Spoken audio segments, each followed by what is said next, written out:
Dear friends, I want to wish everyone to a special edition of the Inspired Parsha. When I say special, because this one's not going to be on a Parsha, it's going to be on the beautiful holiday we're currently celebrating, the beautiful holiday of Chanukah. And there's so many beautiful ideas in the Hasidic world about Chanukah, but I just want to share maybe some ideas from Rabbi Nachman of Breslov. The great tzaddik of Rabbi Nachman goes through different halachos, different laws within Chanukah, and just always ties them to deep spiritual ideas. That's something Rabbi Nachman was always very big into. He was always the one who famously used to say that he asked his students to turn his Torahs into tefillahs, turn his Torah ideas into prayers. Everything Rabbi Nachman stood for was to try to reach higher levels of spirituality within Judaism, within the intricate laws, within Torah ideas. It's always about bringing you to a higher level. So here are just some of the ideas that he shares. He says that all of the main laws within Chanukah are all to teach something higher and more spiritual. For example, the whole idea of lighting up, right? We go higher in numbers. We light 1 on the first night, then 2, then 3. It's all based on the idea that a Jew is always supposed to ascend in holiness, to always go up in holiness. The words of the Talmud is Malen b'kodesh v'lo moridin. We always go up, ascend in holiness, and never go down. And he goes through all kinds of different halachos. For example, the law of not being able to get hana, pleasure, or use the light of the Chanukah candles for something else. Right, where they're supposed to be just as they are, and you're not supposed to use them to read or do something else with them. They're just supposed to be the light for Hanukkah candles. You're not supposed to use that light for another mundane purpose.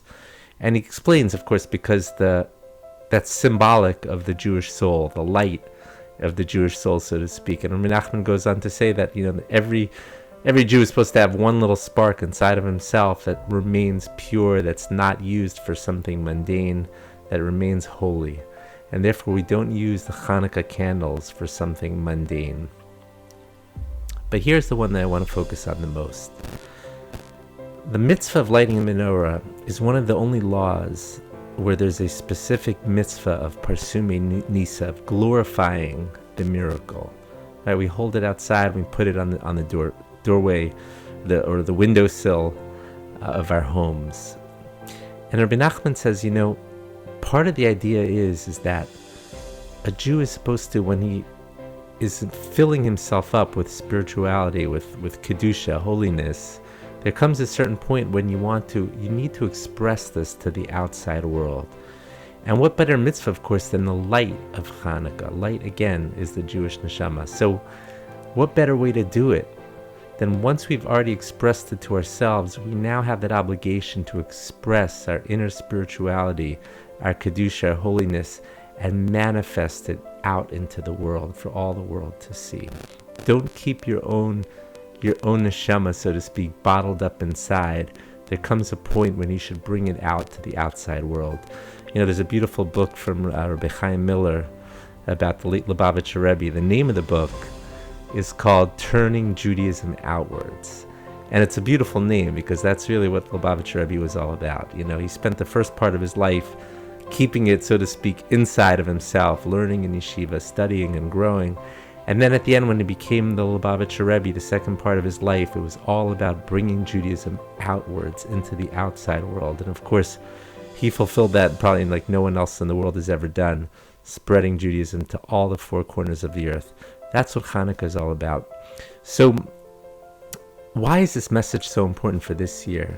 This year there's a lot of difficulty, we know. There's a lot of Jews who are afraid to light their Chanukah candles and show them publicly. So I understand some people live in an area where it might seem dangerous and they're a little fearful, and I certainly respect them and I don't judge them. But for those of us who feel safe and live in a safe area, this is the time to show outwards our own unique spirituality, our own holiness. This is the time to not be afraid, to stand up and be tall and proud of our Jewishness, of our neshama on the inside. This is a time to manifest Chanukah to the outside world and say, this is who we are. This is who we are. I want to wish everyone here a beautiful, wonderful rest of Chanukah. A Chanukah Sameach, as they say in Hebrew. In Yiddish, they would say a lichtige Chanukah, a Chanukah filled with light. And again, wishing everyone a happy Chanukah. Please spread this message to the world. I don't usually say that for my little classes, but for this one, because of the mitzvah of Parsumei Nisa, of spreading this to the outside world and getting this message across, I encourage everyone to share this message. Thank you.